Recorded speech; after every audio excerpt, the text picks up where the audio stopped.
Bienvenidos a Crossroads. Amigos, la resistencia contra Trump ya se está formando, y miren, así va la situación.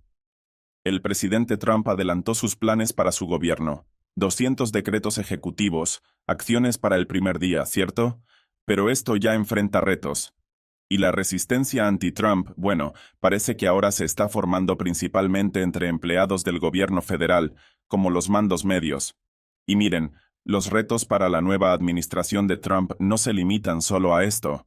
Justo antes de dejar el cargo, el expresidente Joe Biden también tomó medidas y estableció políticas que probablemente frenarán muchos de los planes de Trump. Y además, antes de salir, Biden también declaró la creación de la 28ª enmienda a la Constitución, refiriéndose a los derechos iguales. Algunos están cuestionando si esto fue legal o no. Hoy hablaré de estos temas y más, así que entremos en detalle. Primero que nada, amigos, el presidente Donald Trump es el 45º presidente de los Estados Unidos. Ahora también es el 47º presidente de los Estados Unidos. Él ha dado algunos adelantos de sus ambiciosos planes para su gobierno, incluyendo 200 acciones para el primer día. Pero este plan podría enfrentar resistencia pronto. De hecho, puede que ya lo esté haciendo.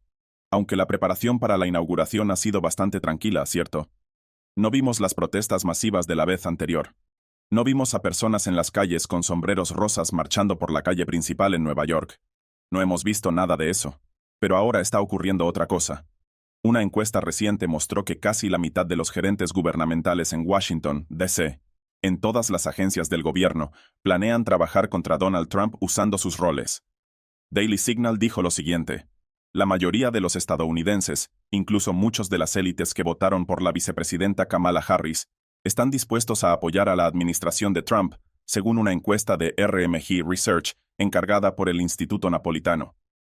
Sin embargo, dice que el 42% de los gerentes gubernamentales federales que trabajan en el pantano de Washington, D.C., planean oponerse a la administración. RMG Research realizó 3 encuestas a mediados de diciembre para estudiar 3 segmentos diferentes de la población. La firma encuestadora se enfocó en lo que llama el 1% élite, que tiene títulos de posgrado, gana más de $150,000 anuales y vive en áreas densamente pobladas. Los estadounidenses de a pie, que no cumplen con ninguno de estos 3 criterios y representan entre el 70 y el 75% de la población de Estados Unidos. Y la tercera categoría, gerentes gubernamentales federales. Empleados federales que viven en la región de la capital nacional alrededor de Washington y ganan al menos $75,000 anuales. Señala que la mayoría de los estadounidenses de a pie, el 59%, dijeron que apoyarían a la nueva administración. Bastante bien, ¿cierto?, en términos de apoyo que está recibiendo ahora, mientras que solo el 28% dijo que se opondría. No los hemos visto protestar mucho, así que quién sabe.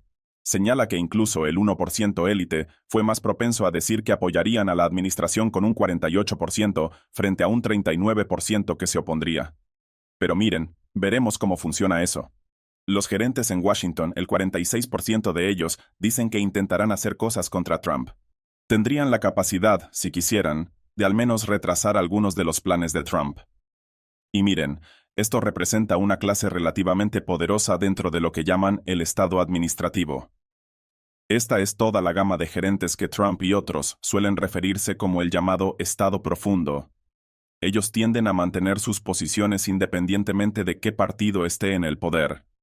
No son posiciones electas y tienen una cantidad de poder relativamente alta. La resistencia de esta clase de individuos, estos mandos medios, definitivamente tuvo un impacto en Trump durante su primer mandato. De hecho, esta es una gran evaluación. El Instituto de Políticas América primero desglosó algunos de estos casos. Esto es lo que dijeron: la mayoría de los empleados federales de carrera sirven honorablemente al pueblo estadounidense, siguiendo órdenes diligentemente e implementando políticas de funcionarios electos. Sin embargo, una minoría significativa no lo hace. Este informe documenta casos de burócratas de carrera resistiéndose a las políticas presidenciales durante la primera administración de Trump. Dice que los designados políticos que trabajaron bajo el presidente Donald J. Trump informaron que el personal de carrera en el Departamento de Educación, asignado a trabajar en regulaciones políticamente sensibles, incluidas las regulaciones del debido proceso del Título IX, producían borradores legalmente inestables que nunca resistirían una revisión judicial o borradores que divergían significativamente de los objetivos de política del DOE. Como resultado, dice, los designados políticos tuvieron que redactar las regulaciones principalmente por sí mismos, lo que significa que básicamente podían manipular las políticas de Trump insertando lenguaje que sabían que sería impugnado. Así que, al tener ese poder, podían colocar minas terrestres, por decirlo así, dentro de las políticas. Otro caso, empleados de carrera en el Departamento de Justicia, en la División de Derechos Civiles del DOJ, se negaron a procesar casos con los que no estaban de acuerdo ideológicamente, incluso cuando los hechos mostraban violaciones legales claras. Básicamente aplicaban la ley con un enfoque parcial, ¿cierto?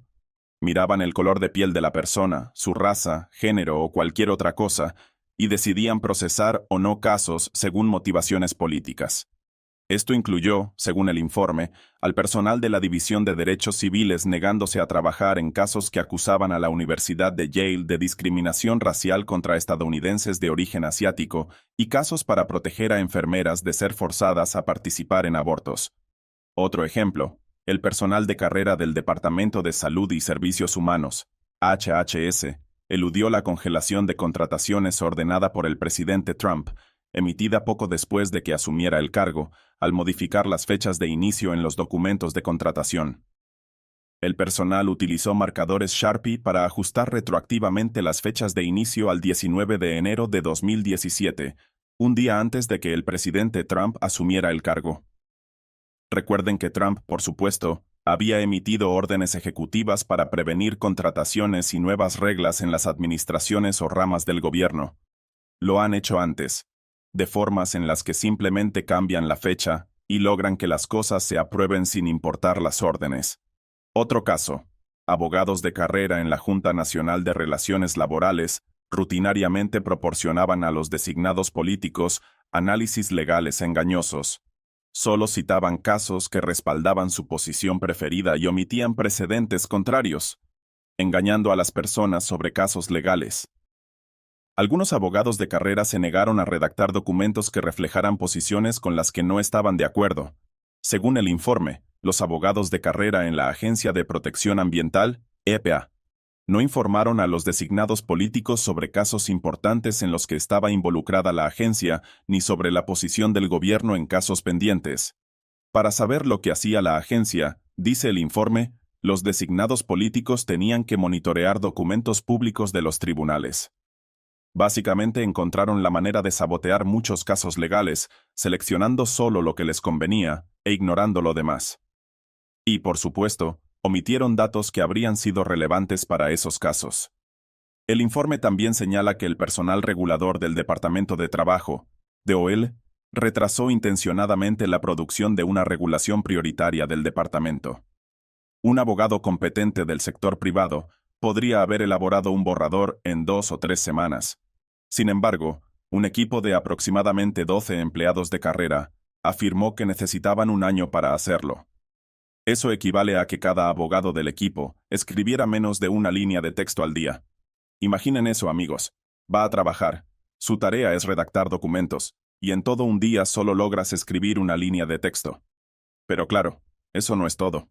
Esto no representa toda la imagen de lo que se hizo para obstaculizar las políticas de Trump durante su primera administración.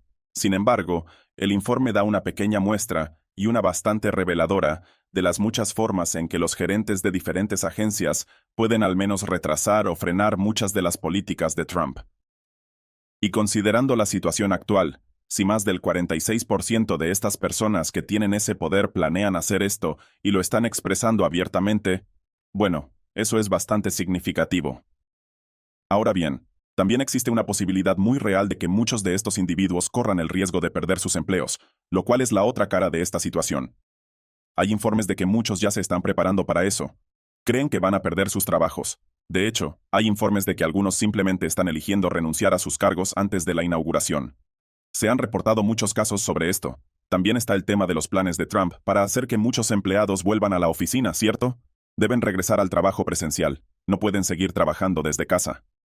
Trump firmó una orden ejecutiva sobre esto, lo que podría generar cambios importantes. Este tema ha encontrado oposición, especialmente por parte de los sindicatos de trabajadores del gobierno. Habrá desafíos, pero Trump ya firmó la orden ejecutiva. Veremos si funciona. Pero hay otro asunto más. Muchos de estos empleados podrían simplemente ser despedidos. Recuerden que hacia el final del primer mandato de Trump, realizó cambios clave en las leyes, de los cuales hablaremos en un momento, y esto podría permitirle despedir a personas que, de otro modo, no habría tenido el poder de despedir. Estos no son puestos electos ni designados. Normalmente, el presidente no puede hacer mucho respecto a estos empleados. Sin embargo, los cambios en las leyes hicieron que Trump tenga el poder de removerlos. Según los primeros informes, Trump podría despedir a unas 50,000 personas del gobierno, lo cual es una cantidad significativa. El expresidente Joe Biden hizo cambios a esa política, dificultando que Trump pueda hacerlo fácilmente ahora, pero existe la posibilidad de que Trump revierta esos cambios, y ya se está hablando al respecto. Trump también mencionó esto durante una conferencia de prensa en diciembre. Miren esto. Si las personas no regresan al trabajo, no vuelven a la oficina, serán despedidas. Alguien en la administración de Biden otorgó una exención de 5 años para que estas personas no tengan que regresar a la oficina. Esto afecta a 49,000 personas. Por 5 años no tienen que regresar. Simplemente firmaron esto. Es ridículo, como si fuera un regalo para un sindicato, y llevaremos esto a los tribunales para detenerlo. Ahora, sobre este punto, la nueva comisión del Departamento de Eficiencia Gubernamental, con Elon Musk al frente, podría convertirse en una de las principales herramientas de Trump para combatir este tipo de resistencia. Este departamento, bajo el liderazgo de Musk o quien lo sustituya, buscará recortes de empleos en todo el gobierno de Estados Unidos. Incluso se habla de eliminar agencias gubernamentales completas. De hecho, en términos de despedir personas, esa suele ser una manera más sólida legalmente de hacerlo. Simplemente eliminar todo el departamento o algo por el estilo. Ahora, habrá que ver si estos rumores resultan ser ciertos, si realmente están planeando hacer esto. Como mínimo, estarán evaluando la productividad real de cada individuo. ¿Está haciendo su trabajo? ¿Está presentándose a trabajar todos los días? ¿No? Bueno, ¿está escribiendo una línea de texto al día? Pues es hora de que vaya a hacer eso a otro lado, porque ya no estará aquí. Y por supuesto, también estarán evaluando la necesidad del puesto. ¿Deberían los contribuyentes estadounidenses estar pagando por esto? Si resulta que estos trabajos no son tan necesarios o si los empleados están usando sus roles para retrasar las cosas, lo que los hace ineficientes al menos, corren el riesgo de perder sus empleos. Por lo menos, el Departamento de Eficiencia Gubernamental agrega una capa extra de supervisión a cada individuo y presión adicional, ¿cierto? Esto también parece estar ejerciendo presión sobre los trabajadores del gobierno en general. The Guardian dijo lo siguiente. El presidente electo y sus aliados han expresado su apoyo a los despidos masivos de empleados del servicio civil y a la abolición de ciertas agencias gubernamentales tras su regreso a la Casa Blanca, lo cual ya ocurrió. Dice que funcionarios clave de la primera administración de Trump han hablado de purgar a miles de empleados federales utilizando poderes controvertidos para reestructurar la burocracia. Ahora, dentro de docenas de agencias gubernamentales, el personal se está preparando para la segunda administración de Trump. Un individuo dijo, y cito, «Es bastante desolador». Esto lo dijo Steve Lenkart, director ejecutivo de la Federación Nacional de Empleados Federales, que representa a 110,000 empleados en varias agencias de Estados Unidos, y agregó, «Es bastante sombrío». Además, el expresidente atacó a los empleados federales durante la campaña, afirmando que estaban destruyendo este país en una entrevista de podcast en agosto, y añadió, «Son personas corruptas, personas deshonestas», y concluyó diciendo, «Serán responsables de sus acciones». Ahora, por supuesto, están presentando esto como si Trump estuviera condenando básicamente a todo el gobierno. Ese no fue el contexto real de esas declaraciones, pero creo que se refiere más a las personas que Trump tenía en la mira, ¿cierto? Así que están tergiversándolo un poco aquí, pero agrega lo siguiente. Trump muestra su apoyo a revivir la orden ejecutiva de Schedule IF. Esta es la clave, la orden ejecutiva Schedule IF que emitió en sus últimos días en la administración, bajo la cual grandes sectores de la fuerza laboral federal podrían perder sus protecciones como empleados públicos y ser redefinidos como designados políticos. Si es un designado, el presidente puede remover ese nombramiento. Los defensores de la política, dice, afirman haber identificado 50,000 empleados que podrían ser despedidos. Aquí hay una cita. Probablemente han pasado 150 años desde que algo como esto sucedió, dijo Lenkart, refiriéndose a la ley Pendleton, que en 1883 exigía que los empleados federales fueran contratados en función del mérito, algo que Trump ha devuelto ahora a la ley estadounidense. Por cierto, contrataciones basadas en el mérito, sujetas a exámenes competitivos. Si no es competente en su trabajo, podría ser despedido porque no es lo suficientemente bueno o porque alguien más es mejor que usted. Dice que están protegidos de influencias políticas, y ese es un término cargado, porque algunos sugieren que muchos podrían ser despedidos por permitir que sus posturas políticas influyan en cómo deciden hacer las cosas. Pero también en esta línea, probablemente Trump traerá de vuelta Schedule IF. Lo está considerando. Esto le permitiría básicamente revertir los cambios que Biden implementó para evitar que despidiera a personas. El Departamento de Justicia, DOJ, está trabajando en esto, y creo que no es coincidencia que uno de los primeros grandes desafíos que estamos viendo está dirigido al DOJ y al Departamento de Eficiencia Gubernamental. De hecho, ya se presentaron al menos 4 demandas contra la administración Trump por esto. Este fue el primer gran signo de resistencia abierta contra Trump y sus políticas entrantes. Están atacando al DOJ, intentando detenerlo. The Epoch Times dijo lo siguiente: al menos 4 demandas se presentaron el 20 de enero, el primer día de Trump en el cargo, por múltiples grupos en un tribunal federal en Washington.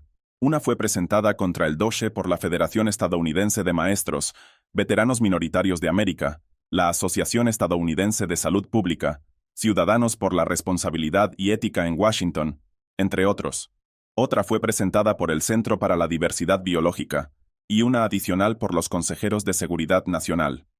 Una más fue presentada por Public Citizen, un grupo de vigilancia al consumidor con inclinaciones de izquierda. Sobre la demanda del Centro para la Diversidad Biológica, el grupo dijo en un comunicado que busca obtener registros que muestren cómo personas afiliadas al DOJ, como Elon Musk, han interactuado con la Casa Blanca desde que comenzó la transición presidencial en noviembre. También dice que en su discurso inaugural, Trump afirmó que pronto establecería el DOJ para, cito, restaurar la competencia y la eficacia en nuestro gobierno federal. Dijo: mi administración establecerá el nuevo Departamento de Eficiencia Gubernamental. Asimismo, señala que a principios de enero, Elon Musk dijo en una entrevista que el DOJ podría no lograr recortar $2 billones, como había sugerido anteriormente, describiéndolo como el mejor escenario posible. Pero afirmó que cree que se podrían recortar hasta $1 billón en gastos federales, lo que llevaría a, cito, cero inflación. Cree que podrían eliminar oficinas, agencias y departamentos completos y despedir a muchas personas. Y básicamente dice que el pueblo estadounidense ni siquiera lo sentiría porque, según él, estos individuos no están desempeñando un rol realmente necesario, algo que, por supuesto, demostró con Twitter cuando lo tomó y despidió a aproximadamente el 90% del personal. Y la plataforma de repente parecía funcionar con más eficiencia, ¿cierto? Ahora, con respecto a estos planes de despedir empleados gubernamentales o posiblemente eliminar agencias completas, tendremos que ver si Trump realmente lo hace. Él dice que lo hará, lo está mencionando. Musk también habla de esto. Parece que entre él, el Departamento de Eficiencia Gubernamental y otras personas que Trump está incorporando, quienes están interesados en cambiar la cultura en Washington, es probable que ocurran cambios importantes, sin importar los desafíos. Pero ahora estamos viendo algunos desafíos legales y creo que no es coincidencia que estos desafíos estén enfocados en detener los despidos. Sin embargo, los posibles retos para Trump no se limitan solo a los gerentes en Washington, ¿cierto? Las personas que lo bloquearon la última vez. Antes de dejar el cargo, el expresidente Joe Biden también tomó medidas y estableció políticas que probablemente, al menos, retrasarán muchas de las políticas de Trump. The Daily Caller dijo lo siguiente: en sus últimos días como presidente, Joe Biden tomó una serie de decisiones que dificultarán la transición de la administración de Trump y sus primeros 100 días en el cargo. Desde aprobar más alivios de deuda estudiantil hasta intentar subastar partes del muro fronterizo, hubo una avalancha de maniobras de último minuto. Señala que Trump inicialmente criticó las acciones de Biden durante la transición, ya que el presidente aprobó la prohibición de futuras actividades de petróleo y gas en alta mar en 625 millones de acres de la plataforma continental exterior. También menciona que después de que la vicepresidenta Kamala Harris perdió las elecciones presidenciales de 2024, los legisladores demócratas solicitaron al presidente que extendiera el estatus de protección temporal, TPS, antes de que Trump asumiera el cargo y tomara medidas contra la inmigración ilegal. Y lo hicieron. Dice que cuando a Biden le quedaban solo 10 días en el cargo, el Departamento de Seguridad Nacional de Biden anunció que más de 900,000 beneficiarios del TPS podrían registrarse para una extensión de 18 meses. Esta medida agregó extensiones de TPS para aproximadamente 600,000 venezolanos que viven en el país. Biden básicamente protegió a venezolanos, hondureños, ucranianos y otros grupos para que no puedan ser deportados. Él seleccionó a grupos enteros de personas, siendo los venezolanos uno de los grupos más grandes, y decidió que no pueden ser deportados, a menos que Trump encuentre una manera de revocar su estatus de protección temporal. Ahora bien, la lista de estas políticas sigue creciendo. El problema que Trump enfrentará ahora es que sortear algunas de estas políticas no es imposible, pero probablemente implique pasar por el Congreso, y ese es un proceso largo. Es probable que necesite el apoyo de algunos demócratas para usar el proceso legislativo, y el tiempo requerido podría crear retrasos adicionales, ¿cierto? Podría tomar meses o incluso años, como sucede a veces, especialmente si los demócratas bloquean los intentos, lo cual es posible, ¿cierto? Además, si Trump intenta avanzar independientemente con órdenes ejecutivas, enfrentará oposición, especialmente de los cientos de jueces federales que Biden nombró antes de dejar el cargo. También estamos viendo algunos desafíos legales en este frente. Adicionalmente, algunos estados están presentando resistencia. Por ejemplo, con las órdenes de Trump para poner fin a la ciudadanía por nacimiento, más de 20 estados de Estados Unidos ya están presentando demandas al respecto. Así que estamos viendo una batalla legal difícil en múltiples frentes. El gran problema, sin embargo, es que si Trump lanza unas 200 órdenes ejecutivas, las demandas legales necesarias para impugnarlas requieren presupuestos estatales y recursos legales. No todos los estados tienen la capacidad para desafiar cada una de ellas. Trump parece estar ejecutando una estrategia masiva para inundar el sistema con acciones, y los demócratas y los estados están teniendo que seleccionar cuáles de estas acciones desafiar. No están desafiando todas, es importante mencionarlo. Pero los republicanos también han estado preparando sus propios planes para contrarrestar estos desafíos. Esto fue señalado por The Washington Examiner hace poco más de una semana. Mencionaron esto justo antes de la inauguración. Los republicanos en el Congreso están reduciendo una lista de regulaciones de Biden que pueden ser derogadas rápidamente una vez que el presidente electo Donald Trump asuma el cargo a finales de este mes. Trump hizo eso, por cierto. Durante los últimos 4 años, los republicanos han intentado sin éxito revertir las regulaciones de la administración Biden. La ley de revisión del Congreso les permite anular regulaciones individuales con una votación de mayoría simple. Esto es similar a lo que hizo Trump cuando asumió y emitió una acción ejecutiva, eliminando unas 76 o 78 políticas de Biden de un plumazo. Los republicanos en el Congreso pueden hacer algo similar, nuevamente con una votación de mayoría simple, y tienen esa mayoría si se mantienen unidos. Sin embargo, dice, la mayoría de estas iniciativas fueron bloqueadas anteriormente en el Senado controlado por los demócratas, pero con el control unificado de Washington, los republicanos ahora tienen una nueva oportunidad de revertir su situación, y ya han prometido un retroceso generalizado de la agenda regulatoria de Biden. Sin embargo, el desafío será priorizar un pequeño número de iniciativas para su consideración en el Senado. Hay 1,300 regulaciones disponibles para derogación bajo la ley de revisión del Congreso, de las cuales 108 se consideran significativas.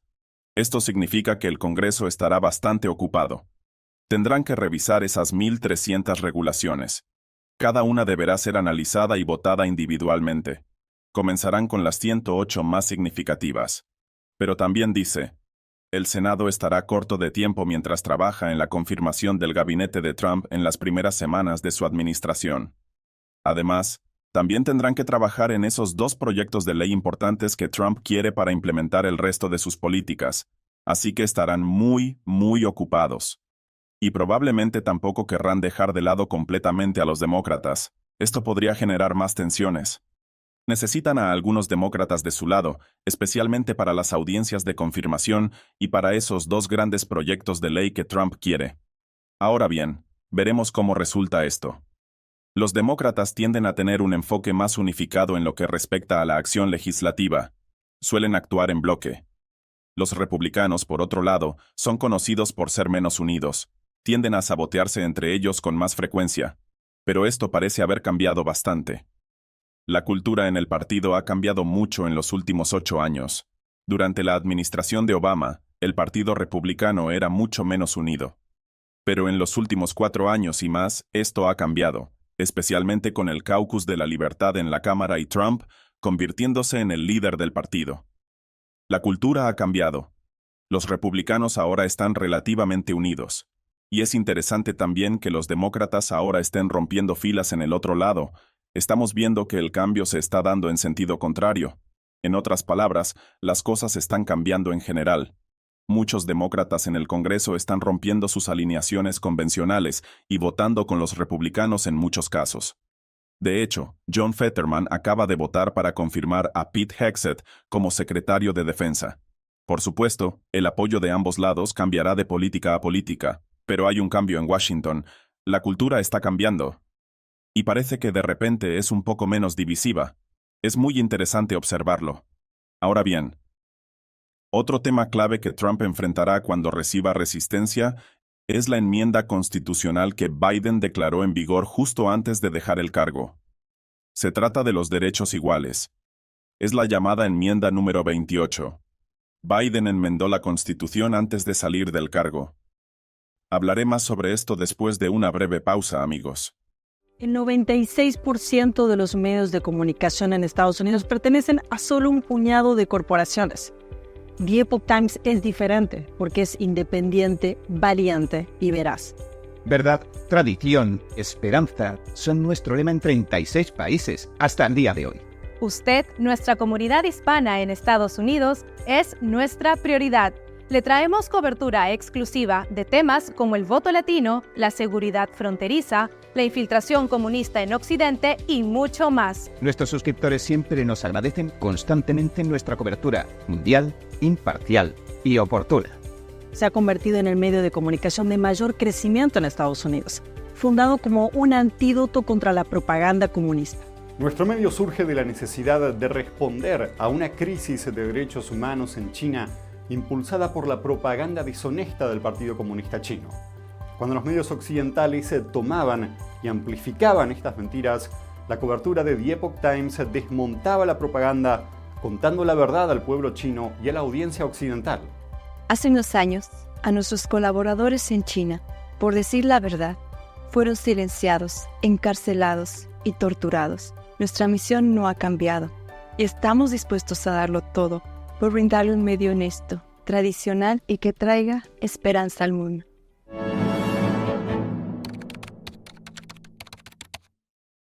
Bienvenidos de vuelta.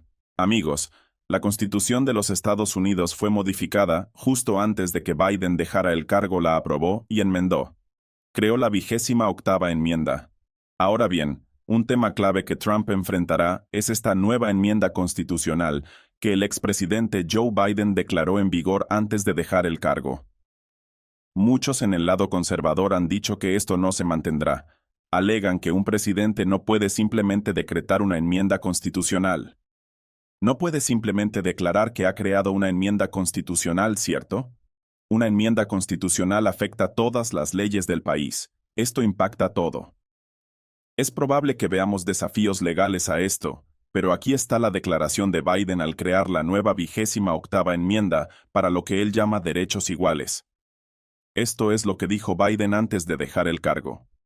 Hoy estoy afirmando lo que siempre he creído, y lo que 3/4 partes de los estados han ratificado. La 28ª enmienda es la ley del país, garantizando a todos los estadounidenses igualdad de derechos y protecciones bajo la ley, sin importar su sexo. En papel, eso no suena tan mal, ¿cierto? Todos son iguales, ¿no? Pero hay mucho más detrás de esto. Si el gobierno tiene que crear leyes basadas en la igualdad, eso podría significar igualdad de oportunidades o igualdad de resultados, lo cual se asemeja al socialismo, ¿cierto? Si esto se permite, podría consagrar una de las principales políticas de Biden en la Constitución, el tema de la identidad de género y la política de género. Una vez en la Constitución, no se puede eliminar. Eso también afectaría los planes declarados de Trump, como afirmar que solo existen dos géneros. Trump declaró esto, ¿cierto? Masculino y femenino, uno u otro. Se asigna al nacer. No se puede cambiar. Y el gobierno no tiene que reconocer nada más. También podría tomar medidas potenciales contra toda la industria médica trans, sugiriendo incluso posibles demandas contra médicos y otros involucrados en esos procesos. Pero, ya sabe, es algo más intuitivo, claro. Aunque esta enmienda también ha estado en proceso por algún tiempo. Wokesby dijo esto. La ERA, la enmienda de igualdad de derechos, ha estado en el escenario político desde hace tanto tiempo como el propio Biden. Mucho tiempo. Aprobada por el Congreso en 1972, la cláusula principal establece, cito, los derechos de igualdad bajo la ley no serán negados ni restringidos por los Estados Unidos, ni por ningún estado por razón de sexo. El problema con esto es que, en 1972, cuando la gente hablaba de género y sexo, pensábamos en masculino y femenino, ¿verdad? No creo que mucha gente dijera que era un gato, un caballo, un árbol o cosas así, ¿verdad? Ni había 78 géneros diferentes. Eso no existía realmente en los 70. De hecho, ni siquiera existía en los 90 o 2000. Es algo bastante reciente. Así que, bajo la interpretación actual, esto tiene un significado muy diferente. En ese momento, recibió apoyo de estados rojos y azules, pero surgieron preocupaciones sobre la posibilidad de socavar normas de género tradicionales y leyes relacionadas con la protección de las mujeres. La interpretación original de los 70, ¿verdad? Dice que para la fecha límite de marzo de 1979, 35 estados habían ratificado la enmienda propuesta, y 3 más lo hicieron en el siglo XXI. Biden dijo en su declaración del 17 de enero de 2024, justo antes de dejar el cargo, que la ratificación de Virginia en 2020 significaba que se había alcanzado el umbral requerido de 38 estados. Sin embargo, el reclamo de Biden es cuestionable. Con el archivero de Estados Unidos, el Dr. Colin Shogan, y el archivero adjunto, William J. Basanko, emitieron una declaración en diciembre de 2024 argumentando que la ERA no podía ser certificada, cito, debido a decisiones legales, judiciales y procesales establecidas. En 2020 y nuevamente en 2022, la Oficina del Asesor Legal del Departamento de Justicia de Estados Unidos afirmó que la fecha límite de ratificación establecida por el Congreso para la ERA es válida y aplicable. El OLC concluyó que extender o eliminar la fecha límite requiere una nueva acción del Congreso o de los tribunales. Decisiones judiciales a nivel de distrito y circuito han afirmado que las fechas límite de ratificación establecidas por el Congreso son válidas. Por lo tanto, el archivero de Estados Unidos no puede publicar legalmente la enmienda de igualdad de derechos. Básicamente, esto significa que ha estado en proceso desde finales de los 70, y los votos de esa época podrían no ser válidos para lo ocurrido en 2020 con la ratificación de Virginia. Hay demasiada diferencia de tiempo y puede ser necesario un nuevo voto o un nuevo proceso para validarla. Señalan esto también. Biden fue rápidamente objeto de verificación por la comunidad en X cuando hizo este anuncio. Muchos comentaristas disputaron su reclamo, sugiriendo que realmente no tiene la autoridad para ratificar esto, aunque efectivamente lo hizo, pero será impugnado. Si alguien quiere revocarlo, tendrá que pasar por los tribunales, probablemente hasta la Corte Suprema. En otras palabras, básicamente este es el estado actual. Es debatible si esto fue legal o no. Es debatible, tendrá que ir a los tribunales. Probablemente llegue hasta la Corte Suprema y existe la posibilidad de que la ratificación sea impugnada. Podría ser revocada o podría mantenerse en efecto. Como mínimo, esto también tendrá el efecto de retrasar cualquier intento de descartar la política de género, los 78 géneros, o lo que sea que esté vigente ahora, del debate público, porque ahora está en la Constitución. En cuanto a cómo se tratan estas cuestiones dentro de la ley estadounidense, las leyes de diferentes estados tendrán que considerar esa enmienda y juzgar casos en función de ella. Esto hace que sea muy difícil para Trump en ese frente cuando se trata de identidad de género, política de género y política de identidad. En otras palabras, será un proceso largo si quiere revocar esto. Dicho esto, amigos, denle like al video y dejen sus preguntas.